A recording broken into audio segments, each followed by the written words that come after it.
Bonjour à tous, nous revoici pour une petite vidéo du mercredi qui va être une présentation d'un jeu, l'Oracle des chamans de Mélanie Chéreau et de Matt Roussel.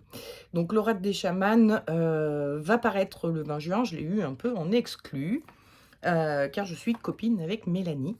Donc elle me l'a gentiment offert, je suis hyper contente. Donc on va faire d'abord une petite présentation de la boîte, les cartes, blablabla, et puis après je vous montrerai les cartes.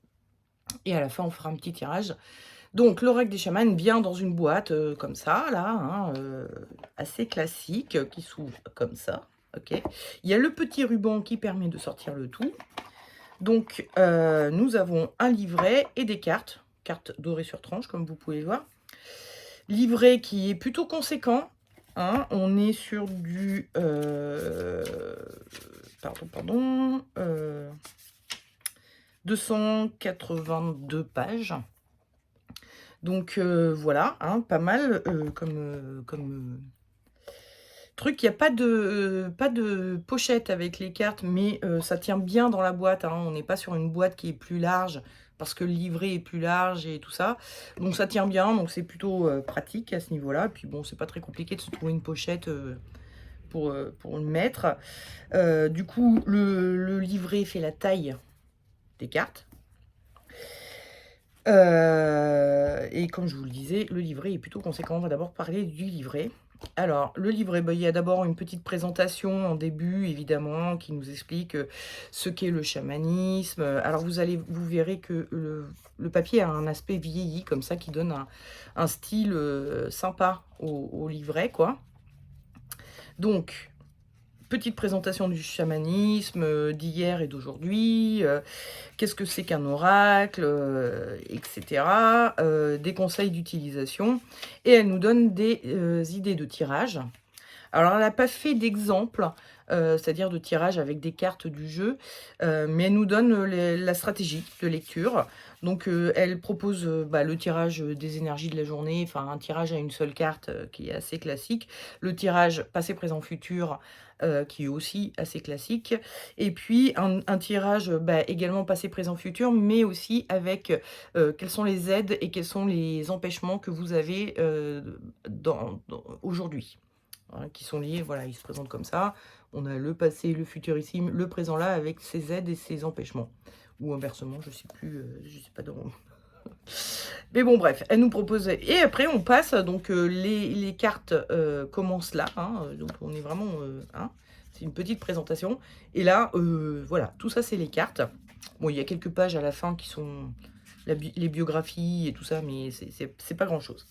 Les cartes, ça se présente comme ça. On a l'illustration de la carte qui est quasiment donc, de la taille de la carte, hein, en grand, en pleine page. L'explication du symbolisme de la carte. Donc là, par exemple, on est sur la terre-mère. Donc, elle nous explique qu'est-ce que c'est ce concept de terre-mère dans le chamanisme. On a comment interpréter cette carte quand c'est une carte tirée en unique. Donc, un tirage à une seule carte. Ou quand elle est en position présent. Elle associe un petit rituel à la carte, et donc à la position tirage du jour ou position du présent.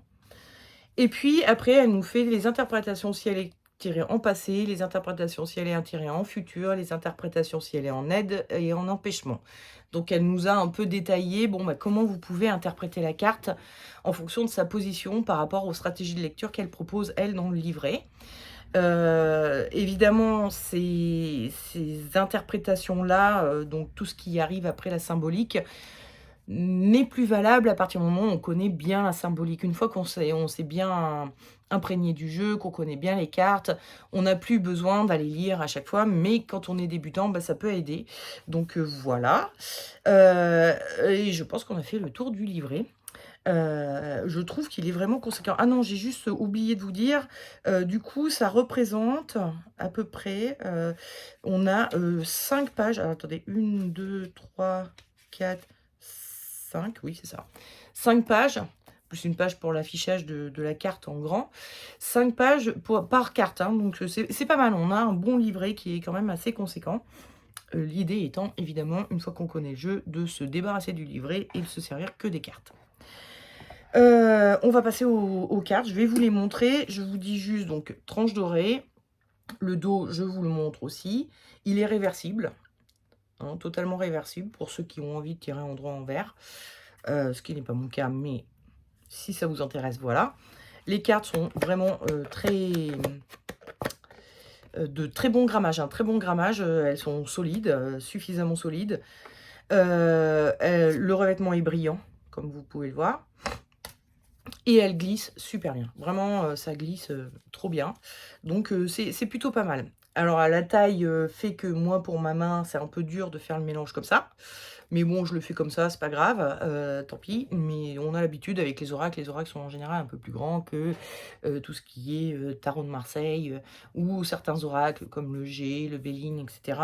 Maintenant, on a tendance à faire des cartes un peu plus grandes et à plus forte raison quand les illustrations sont aussi jolies. J'ajoute juste qu'il y a un petit encadrement noir autour des cartes.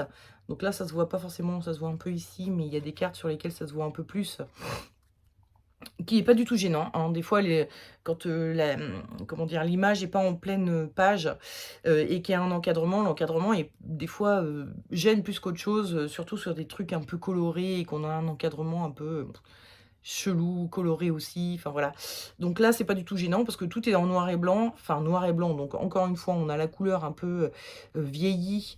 C'est un peu le style, je pense, de Matroussel, ça. Je suis abonnée à son compte Insta, il fait des très jolies choses, hein, vraiment. Il fait de la gravure sur bois, de la linogravure aussi, notamment là, on est dans l'esprit linogravure, qui moi j'adore la linogravure, donc forcément, hein, ça m'a beaucoup plu. Et il fait aussi de la sculpture, donc vraiment, allez voir ce qu'il fait, c'est super sympa. Et puis vous allez voir déjà un peu ce qu'il fait avec les cartes. Donc là, nous avons la terre-mer. Je vais essayer d'éviter les reflets. Là, c'est l'arbre. Donc, hein, vous voyez l'esprit linogravure ou gravure en général qui est là. Hop, les plantes antéogènes. Donc là, il a représenté une mandragore. Les plantes antéogènes, ce sont les plantes dites enseignantes, les plantes qui ont des effets un peu psychotropes. Bon, le tabac en fait partie, la mandragore en fait partie, l'ayahuasca, le peyote, enfin voilà. Vous savez, ces plantes chamaniques, typiquement chamaniques. Hein, parce qu'on est sur le thème du chamanisme, hein, on est d'accord. Le père Cosmos. Moi qui aime bien Star Trek, ça me fait penser un peu à Star Trek. Le Ronin, alors là, on est sur un personnage de la mythologie japonaise, et donc vous voyez que le chamanisme, c'est vraiment c'est ce qu'elle explique dans le livret, c'est une pratique qui n'est pas liée à un endroit ni à une époque, c'est quelque chose qui a toujours été fait, où on pratique des rituels, on fait de la sorcellerie, on communique avec les esprits, etc., etc. Et donc toutes les cultures ont une forme de chamanisme. Nous, on pourrait parler du celtisme notamment, qui était une forme de chamanisme. Bref, quand je dis nous, les Européens. Mais voilà, les Japonais aussi. Donc elle a récupéré un des personnages de la mythologie japonaise pour voilà, hein, illustrer ça. Le corps. Donc on voit tous ces tatouages qui font penser un peu à des tatouages, à des dessins préhistoriques et aux tatouages un peu maoris, tout ça. Voilà, voilà, on a le personnage a une coupe et il y a toutes ces volutes là qui font penser un peu aux tatouages maoris qui sont ritueliques, hein, donc qui sont liés à une forme de chamanisme aussi. Donc le corps, la danse africaine, oui, parce que c'est aussi une pratique chamanique africaine qui est très ritualisée. L'amour, bon là on est sur une thématique voilà, que le monde entier a rencontré depuis toutes les époques aussi, donc forcément le chamanisme a des choses à dire sur le sujet. Oui, c'est ça, la terre. Alors, elle a fait des cartes pour les éléments, donc on a la terre, l'eau, et voilà. Je sais pas si vous vous souvenez, la dernière vidéo, je crois que c'était la dernière, oui, non, ou l'avant-dernière, enfin bon bref, la petite vidéo où je vous disais, si vous n'avez pas de questions, si votre consultant n'a pas de questions, vous pouvez faire des tirages, vous mélangez votre jeu et vous les tirez 2 par 2 et vous mettez, alors moi j'avais utilisé les enseignes, bâton, coupe et cetera. Mais vous pouvez utiliser les éléments. L'élémentaire par exemple est lié au corps, au physique, aux choses matérielles et cetera. Donc la carte qui sera, tirée en même temps que celle-ci pourra être interprétée dans le domaine du matériel, et cetera. Donc voilà, ça ces cartes-là peuvent permettre de le faire. Elle a aussi fait les directions, donc le nord, le sud, l'est, l'ouest. Ça peut aussi être ça si vous voulez. Bref, il y a moyen de faire ça avec ce jeu. Donc nous avons la terre, qui est la couverture, enfin l'image de la couverture, de la boîte et du livret. L'air. J'adore vraiment, les illustrations sont super belles. L'eau. Et le feu, donc. Le feu qui pète bien. Et elle a rajouté le 5e élément, parce que dans la tradition européenne, occidentale, dirons-nous, on a 4 éléments, principaux, mais il y a un 5e qui est caché, qu'on ne voit pas et qui est la quintessence ou l'essence ou l'âme ou l'esprit, si vous voulez, donc qu'on appelle le plus souvent l'éther. La hutte de sudation. Le tambour, qui est utilisé dans beaucoup de traditions chamaniques. Le petit peuple, qui est présent dans beaucoup de traditions chamaniques. Alors attendez, j'arrive pas. Les esprits. Bon, évidemment, hein, le chamanisme se définit par le fait de communiquer avec les esprits. Disons que c'est une pratique dans le chamanisme qui est extrêmement courante, le fait de communiquer avec les esprits pour savoir pourquoi ils nous envoient des problèmes, gna gna gna, leur demander leur aide, et cetera. On le retrouve dans le chamanisme, amérindien, le chamanisme mongol, sibérien, dans le chamanisme africain, bref, le culte aux ancêtres, et cetera, et cetera. Voilà, hein, c'est présent dans quasi toutes les parties du monde. Oui, en Asie aussi, le culte aux ancêtres, enfin bon, voilà. La source, la pipe de paix. Alors, voici les 4 directions. L'ouest, le sud, l'est, et le nord. Le grand-père soleil, car le soleil et la lune ont souvent sont personnifiés dans les cultures, mythologie, de tous les temps, hein, encore une fois. Donc nous avons à la suite la grand-mère lune. Les sabbats, oui, car les pratiques païennes, occidentales, anciennes sont en fait une espèce de forme de chamanisme, hein, avec tous leurs rituels, et cetera. La roue de médecine, donc la roue plutôt amérindienne. Le masque, qu'on retrouve pareil dans plusieurs cultures chamaniques. Les cristaux, à qui on a toujours prêté des propriétés. Le totem, que l'on voit dans plusieurs cultures chamaniques. Le temps du rêve, là on est plutôt sur une notion d'aborigène amérindien, australien, pardon. Le temps du rêve. Le rêve a une grande importance dans cette culture. Le monde d'en haut et le monde d'en bas. Les plantes médicinales, qui font partie également de la culture chamanique, notamment les Amérindiens. La plume d'oiseau, qui est aussi un symbole très courant. L'animal totem, évidemment. Le loup, qui est un peu présent dans le monde entier, donc pareil, il a fait l'objet de beaucoup de symbolisme. L'attrape-rêve, oui, pas l'attrapeur, l'attrape-rêve, avec la chouette, hein, qui représente la nuit. Le voyage chamanique, qui est donc, c'est de cette façon qu'on accède aux esprits, hein, c'est en voyageant à travers les mondes, les dimensions. Et la mort, hein, qui est la dernière carte, très opportunément, et qui est aussi évidemment très présente dans la culture chamanique, qui explique très souvent qu'est-ce qui se passe après la mort. Voilà, donc vous avez vu les cartes. Je voulais dire un petit peu aussi, les illustrations nous permettent d'aller un petit peu au-delà de la symbolique, expressément du chamanisme. Notamment, moi, j'ai tiré, je trouve qu'elles sont assez bien fichues pour avoir assez d'éléments pour faire des interprétations. Et j'ai tiré cette carte-là hier en énergie de la journée.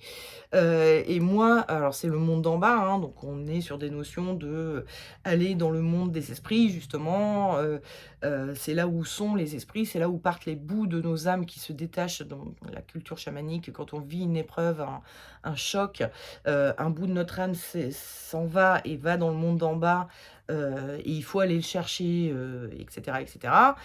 Mais moi, j'ai surtout vu, bah, son sweat à capuche là avec les 2, bon même les oreilles, même si j'en ai pas avec des oreilles, mais quand même, moi ça m'a fait penser à mon habit pilou, hein, avec quoi je traîne, quand je suis à la maison. Et hier, j'étais effectivement extrêmement fatiguée et je ne rêvais que d'une chose, c'était d'être en pilou devant Netflix. Mais j'avais du travail, donc je pouvais pas. Et du coup, c'était vraiment l'énergie de la journée, envie de pilou et de Netflix, quoi. Donc ça m'a fait vraiment penser à ça quand je suis rentrée chez moi le soir. Je me suis dit: «Oh, qu'est-ce que j'aurais aimé être comme ça toute la journée, quoi», au lieu d'aller bosser. Donc vous voyez que ce sont des cartes qui peuvent parler un petit peu au-delà des concepts chamaniques, des symbolismes symboliques chamaniques. Mais bon, évidemment, on va essayer de voir un petit peu, au niveau chamanisme, qu'est-ce que ça nous dit? On va faire un petit tirage. Alors, la vidéo va sortir mercredi, donc je propose qu'on fasse un petit tirage d'énergie de la semaine, hein, de mercredi à mercredi. Mais si vous regardez ça, dans 3 semaines, un dimanche, bah, ce sera de votre dimanche au dimanche d'après. Enfin voilà, hein, vous adaptez ça, c'est, le tirage de votre énergie de la semaine à suivre, quel que soit le moment où vous regardez cette vidéo. Je fais un petit mélange de mes cartes parce que là, je les avais remises dans l'ordre. Donc, on va essayer de désordifier ça un petit peu. Je regarde l'heure qu'il est parce que oui, c'est bon, j'ai un peu de temps. On va faire le tirage de l'énergie de la semaine. Les cartes glissent vraiment super bien. C'est un bonheur de faire un tirage avec.